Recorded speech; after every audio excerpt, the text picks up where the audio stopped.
ba? Hello? Amen. So, purin po ang Panginoon na invite natin, i-share natin yung love ni Lord, at kahit walang pinagdadaanan yan, sigurado ko kailangan niya si Jesus. Kasi may langit at may impyerno. Amen. At yun yung mahalaga, no? Na masecure natin yung buhay na walang hanggan. Sa umaga pong ito, tayo po'y mag-aaral ng kanyang mga salita. Amen. At buksan po natin ating Bible sa Jeremiah chapter 17, verse 7 to 9. Ang sabi po ng salita ng Diyos, basahin po natin ito sabay-sabay sa wikang English. Sa wikang Tagalog. 1, 2, 3, go! Pero mapalad ang taong nagtitiwala at lubos na umaasa lamang sa akin. Sabi po yan ng Diyos. Verse 8, 1, 2, 3, go.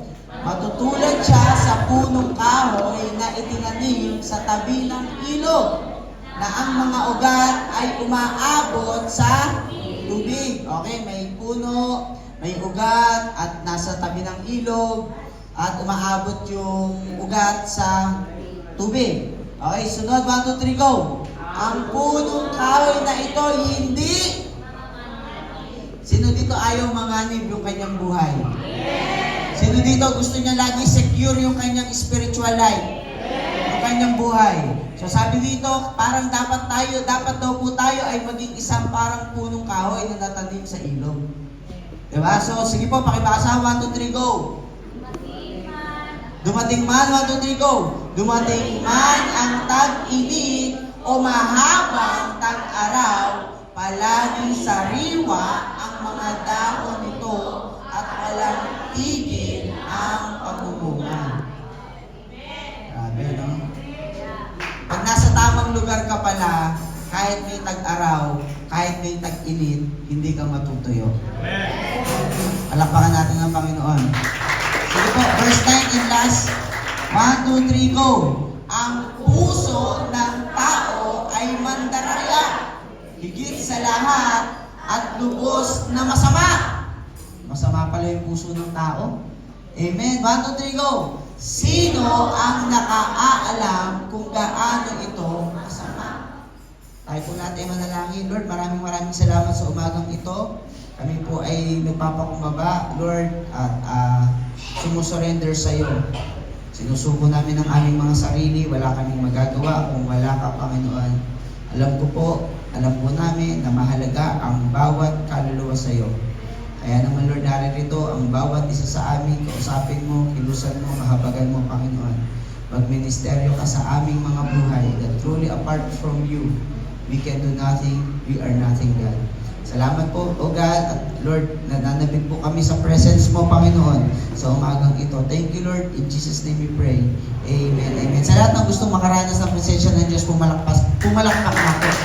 At salamat sa Panginoon sa umagang ito. Salamat sa buhay na ating daddy at ng ating mami, na patuloy tayong inilalagay sa ating panawagan. Amen. Pero sa umagang ito, ang importante, marinig muna natin ang salita ng Diyos. Sabi mo sa katabi mo, focus ka muna.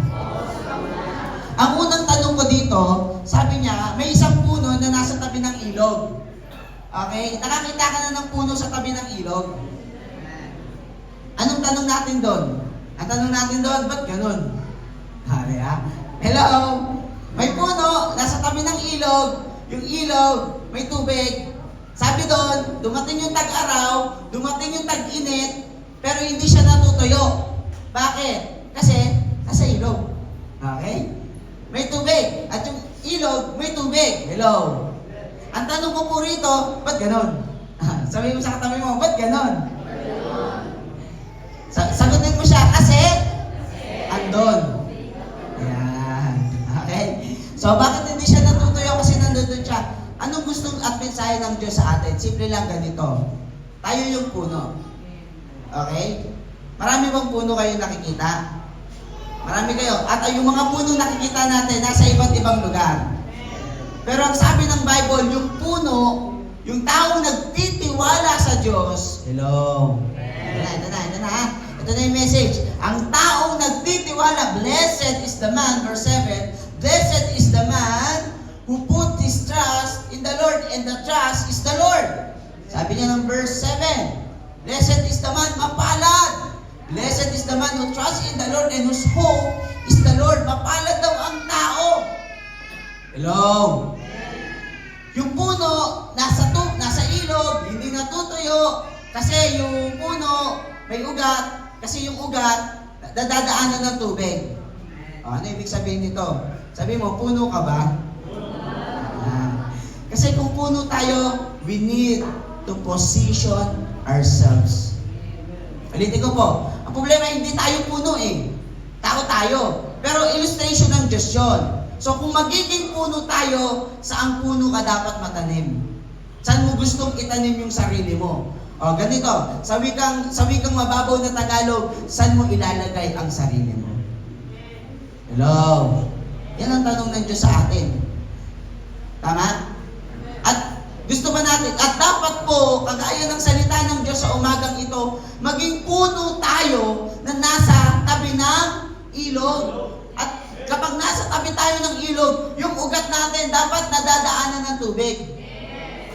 Para kahit dumating ang tagtuyo, dumating ang tag-araw, hindi tayo matutuyo. Hindi ba tayo?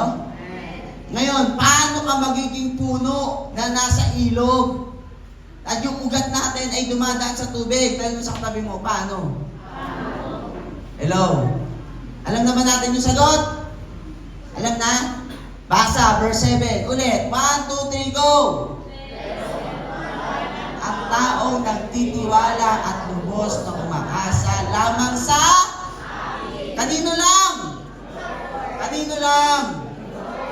Diba, mapalad daw. Kaya mapalad yung taong nagtitiwala sa Diyos. Kasi verse 8, 1, 2, 3, go. Matutulad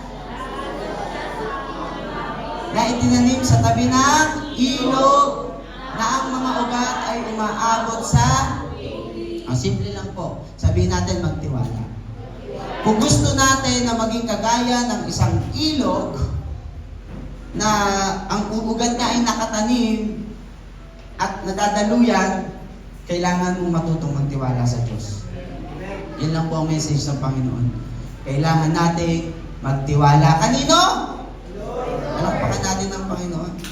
Kaya kung mag-uusapan po natin sa umagang ito ay papamagatan po natin in 3, 2, 1. Hindi po yan. Hindi po welcome mo. Pero welcome po tayong lahat sa tahanan ng Panginoon. Palakpakan natin ng Diyos. 1, 2, 3, go. Pakibasa. 1, 2, 3, go. Napasobra yung S. Kulang ng S. Blessed beyond feeling. Sabi mo, ikaw ay pinagpala higit sa iyong nararanasan, higit sa iyong nararamdaman, higit sa iyong nakikita. Hello? Marami sa atin feeling blessed. Diba? Diba? Marami sa atin feeling blessed. Pero yung iba, hindi niya feel na blessed siya. Pero ang sabi ng Bible, kapag ikaw ay nagtitiwala sa Diyos, ikaw ay pinagpala. Blessed is the man who trusts in the Lord and whose hope is the Lord. Hello? Kaya sino dito gustong maging mapalad? Taas nga ang mga kamay at ipalakpak sa Panginoon. Hello? Mga kapatid, maintindihan natin na ang tunay na blessed na buhay ay nanggagaling sa pagtitiwala sa Diyos. Hindi sa sariling lakas o puso. Hello? Ano mang mga bagay na meron ka sa mundong ito, kung wala kang Diyos sa buhay, hindi ka pa rin blessed. Kung kapos ka pa rin sa Panginoon, kulang ka pa rin. Hello? Kulang pa rin tayo. Kung yung mga magagandang bagay na meron ka ay dahil sa sariling lakas mo lamang o sariling puso mo lamang, hindi ka pinagpala. Hello? Dahil maraming tao sa panahon po natin ngayon, aminin man natin o hindi, ito yung kanilang hinahangad. Sabihin mo nga, hinahangad. Dinidesire. Alam niyo po yun, maraming mga tao ang dinidesire lang nila ay yung pang sarili lang nila. Maraming tao nagtitiwala sa sarili, nagtitiwala sa feelings. Hello? Kung ano yung nararamdaman niya, kung ano yung kaya niyang gawin. Maraming tao ang nagtitiwala sa kapwa niya tao. Hello? Yung ibang tao nagtitiwala sa pera. Yung iba nagtitiwala sa kakayahan niyang magtrabaho. Pero kapag dumating ang problema, disappointment, pressure, delay, pain, pakibasa, 1, 2, 3, go. Biglang, you know, may testing kasi. Diyan natin matetest ang ating sarili kung kanino na ba tayo nagtitiwala. Hello? Ikaw, ako, Kristiyano, lahat tayo Kristiyano dito, pero matetesting mo yung sarili mo. Pagdating ng problema, pressure, delay, tsaka pain. Pag may problema ka na, pag nanghina ka. Pag may pressure ka na, pag nanghina ka. Pag may delay ka na, pag nanghina ka. Pag nagkaroon ng pain, pag nanghina ka, alam mo hindi ka na sa Diyos nagtitiwala. Alam mo may iba ka nang tinitingnan, yan ang katotohanan. Na-pressure ka kasi nakatingin ka na sa tao. Hello? Na-disappoint tayo kasi yung sarili na natin, yung tinitingnan natin. Hello? Andiyan ba tayo? Hello? Nanghina tayo kasi wala na tayong pera. Ano ba yung mga binanggit ko kanina? Diba? Kasi nagtitiwala na tayo sa kakayahan natin. Nanghina tayo kasi may pain. Nagtiwala tayo sa feelings natin. Hello? Mga kapatid, kasi nanghihina tayo. Bakit? Kasi maraming buhay o maraming sa atin ay connected pa rin sa temporary things. Hindi kay God. Hello? Nandiyan ba tayo? Hello? Ulitin ko po. Nasa slide ba yun? Nasa slide? Nasa slide? Marami sa atin nagtitiwala sa temporary things. Alam niyo po, doon lumalabas yun eh. Doon makikita yun kung sa Diyos talaga tayo naka-anchor. Hello? If we are anchored in God. Diba? Kung tayo ay naka-anchor sa Panginoon, kaya nga sabi ng Bible, maintindihan natin, mapalad ang taong nagtitiwala. Dito, makaka-relate kayo sa susunod kong sasabihin. Makaka-relate kayo sa susunod kong sasabihin. Hindi madaling magtiwala. Totoo, totoo. Totoo. Pag may nakita ka dyan na tao na puro tatuan, tapos nakasando, ang daming ikaw, tapos mukhang sanggano, sasabihin niya, pwede mo ba akong pagkatiwalaan? Pagkatiwala ka, hindi. Siyempre, titignan mo siya mula ulo, mukhang paa. Ay, joke lang. Titignan mo siya mula ulo hanggang paa. Sasabihin mo, hindi ka tiwa-tiwala. Ayoko. Pero sabi ng Bible, mapalad ang taong nagtitiwala. Kanino? Sa Diyos. Katiwa-tiwala ba si Lord? Tiwala nga ni. Hello? Magtiwala tayo sa Diyos. Ano namang problema yan? Huwag sa sarili, huwag sa feelings, huwag sa tao. Huwag sa pera. Huwag sa kakayahan. Para hindi tayo manghina. Kasi sabi ng Bible, pag sa Diyos ka nagtiwala, hindi lang ibig sabihin, hindi ka manghihina. But you will like an eagle, sabi doon. Diba? Ikaw man ay manghihina, pero paninibaguhin ng Diyos ang iyong lakas. Diba? Mapapagod, pero palalakasin ka ng Diyos. Yun ang Panginoon. Hello, palakpakan natin ng Diyos. Kaya sabi ng Diyos, mapalad ang taong nagtitiwala sa Diyos. Nagtitiwala ba yung hindi nagsisimba? Nagtitiwala ba yung hindi nagpe-pray? Nagtitiwala ba yung hindi nakikinig ng salita ng Panginoon? Hello? Nagtitiwala ba yun sa Diyos? Now, anong totoong blessing? Number 1, true blessing comes from trusting God. Amen. Ang totoong pagpapala, ang totoong biyaya, ang totoong blessing, ay nagsisimula o nanggagaling kapag nagtiwala ka na sa Diyos. Sabi nga ng verse 7, blessed is the man who trusts in the Lord. Hello? Amen. Hello? My brother and sisters, I want to make it clear to you. Ang blessing ay hindi lang pakibasa. 1, 2, 3, go. 5, 6, 7. Hindi yan. Ang blessing ay hindi lang. Ang blessing ay hindi lang.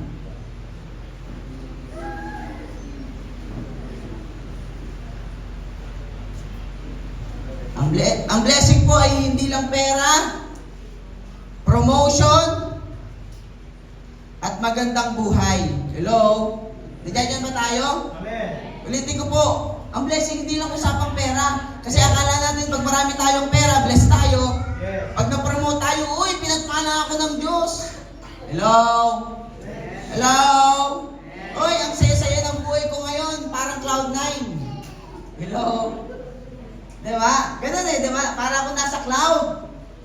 Blessed na blessed ako. Ay, thank you Lord. Sabi niya, habang ako nagpupunta. Pagka may pera, pag piro mo, pag maganda ang buhay, ang saya-saya natin. Hello? Amen. Pero kapag hindi ganoon, malungkot na tayo. Hindi po yun ang blessing. Yes. Ano ang blessing? Next slide please. Pakibasa, 1, 2, 3, go. Ang totoong blessing, 1, 2, 3, go. May faith kahit delay. May strength kahit pagod. May hope kahit mahirap. Yun ang blessing. Kumbaga, sa simpleng salita, lumalaban. Hello! Yun ang bless. Kasi ang tiwala mo wala sa sitwasyon. Ang tiwala mo wala sa realidad na meron ka ngayon. Wala dun sa realidad na pagod ka. Amen. Kundi nasa pag-asa na may kalakasan sa Diyos. Wala sa realidad na magulo kasi may kapayapaan kay Kristo. Wala sa realidad na delayed kasi may pananampalataya sa Diyos. Wala sa realidad na mahirap kasi may pag-asa sa Diyos.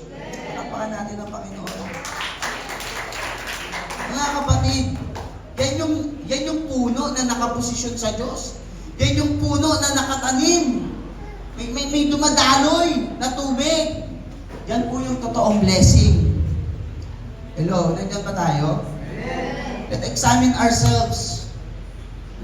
Kasi kung napapagod na talaga tayo, kung naguguluhan na talaga tayo, kung may delay, kung mahirap, at nanghihina ka, baka hindi ka na sa Diyos nagtitiwala. Baka hindi na tayo sa Panginoon nagtitiwala. Amen. Hindi natin sinasabing bawal mapagod. Hindi natin sinasabing bawal magulo. Hindi natin pwede sabihin bawal mahirap.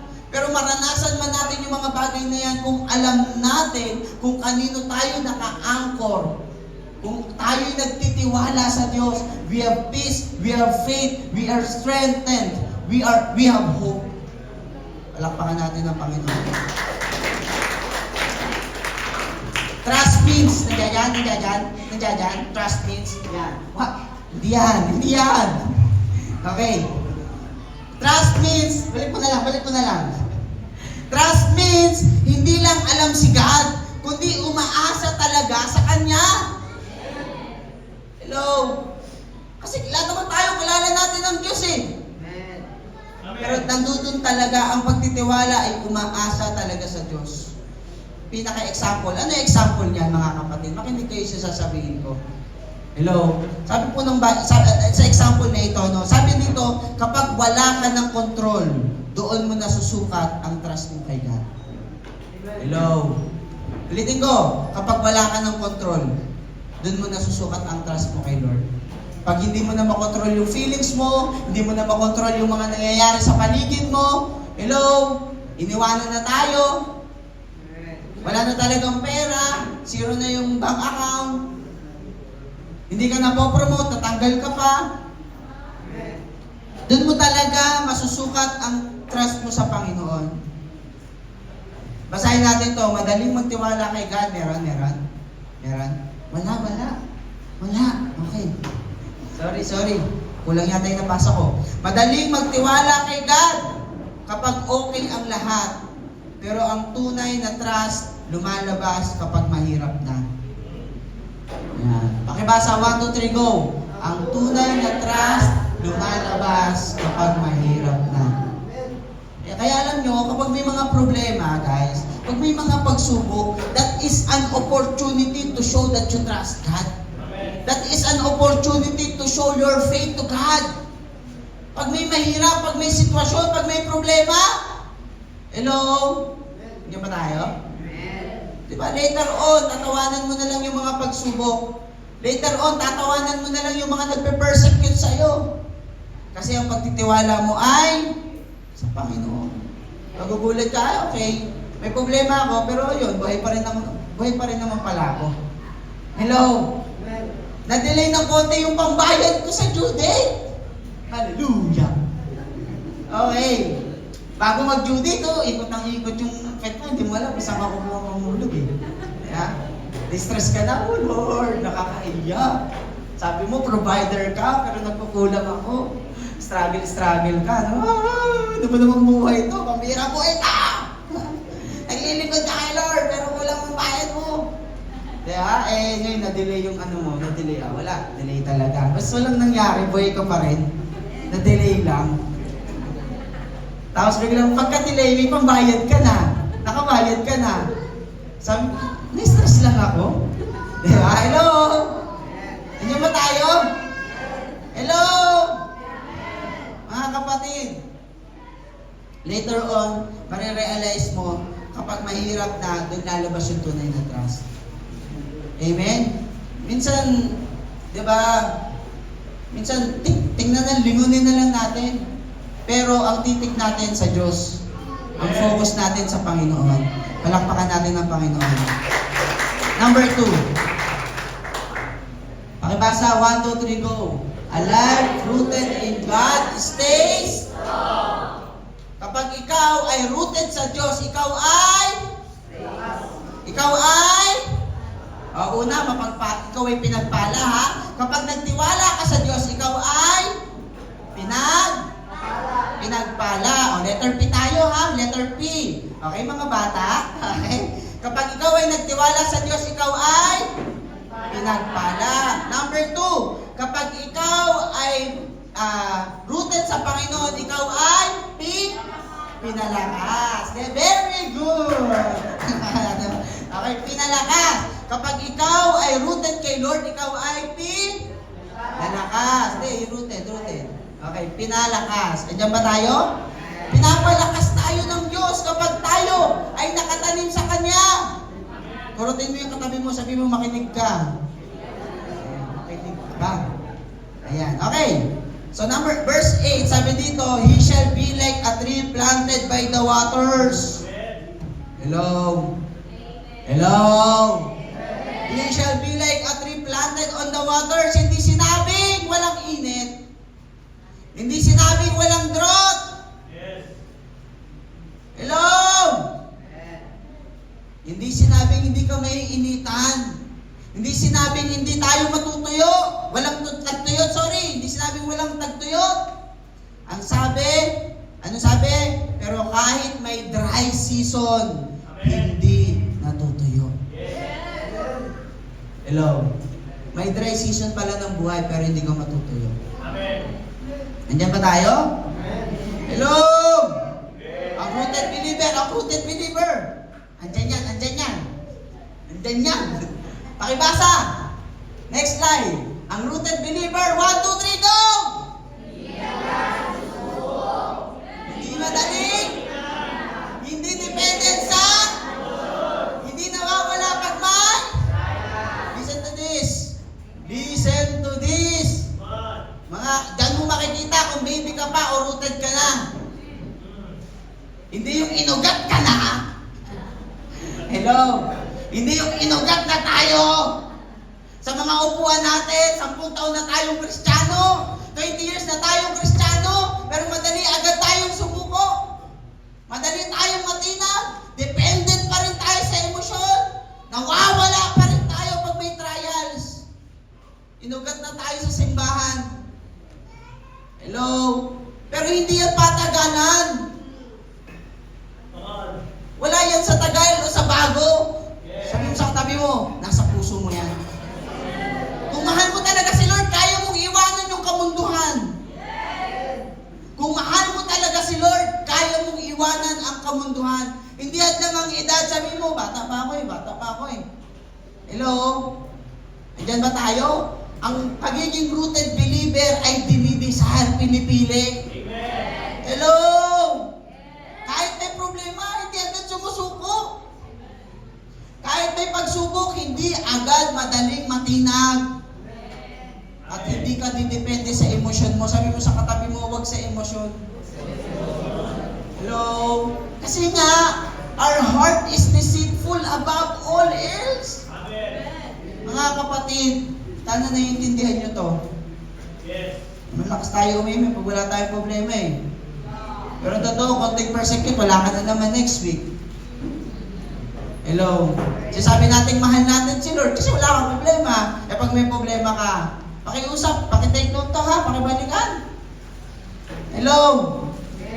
Andyan ba tayo? At yung mga nawawala, pakihanap, pakikamusta, paki-encourage.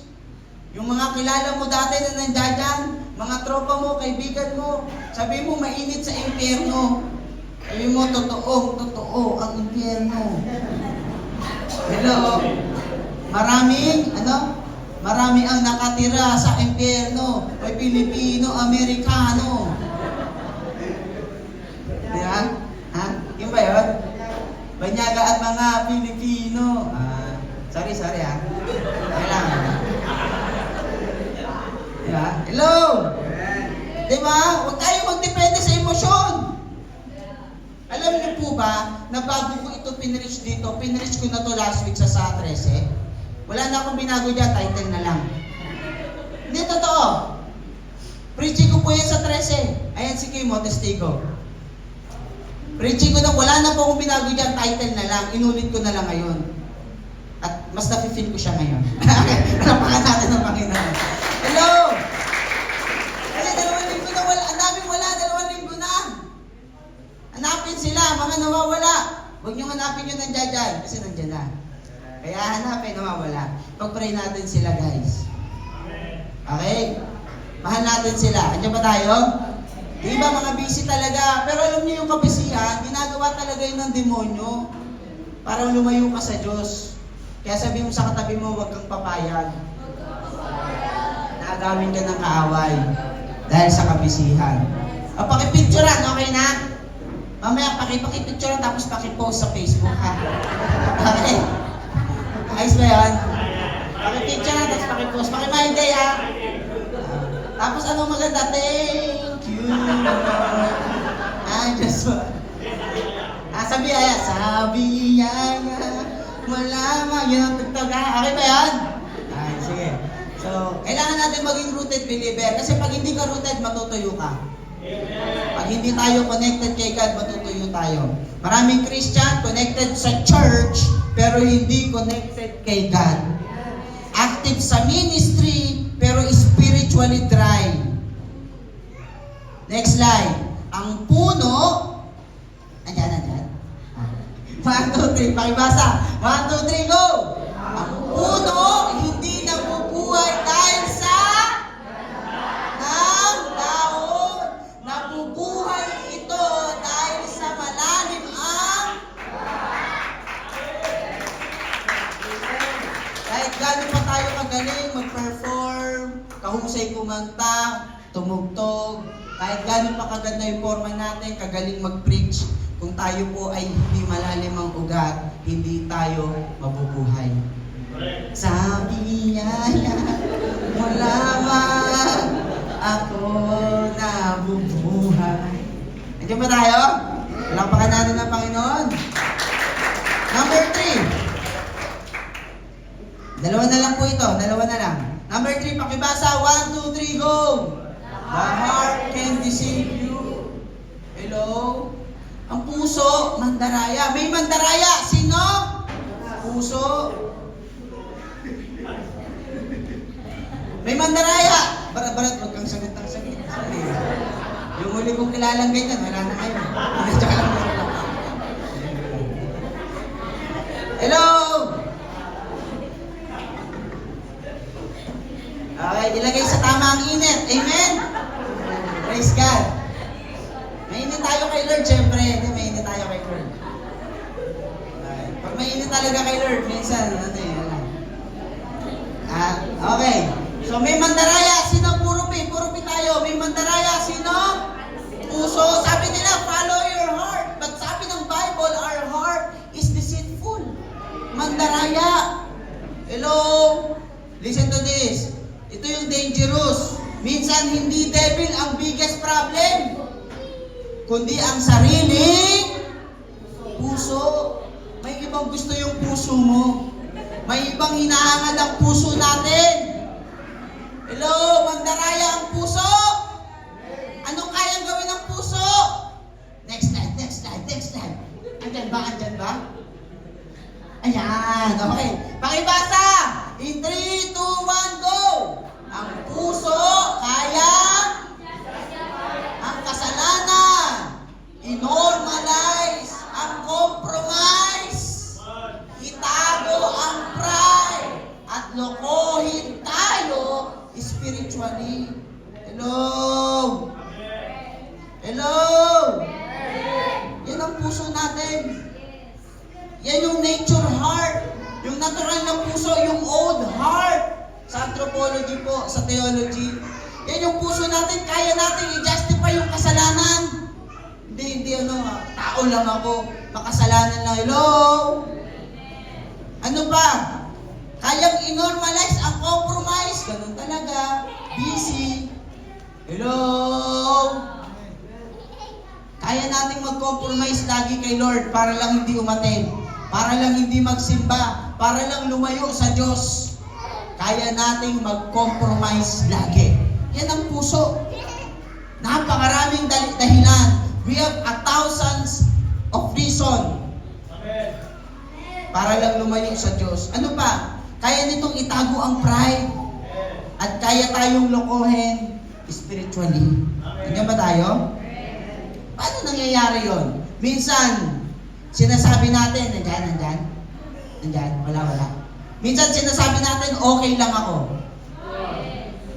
Justify ang kasalanan, okay lang ako. Hello? I-normalize ang compromise, hindi naman ito seryoso.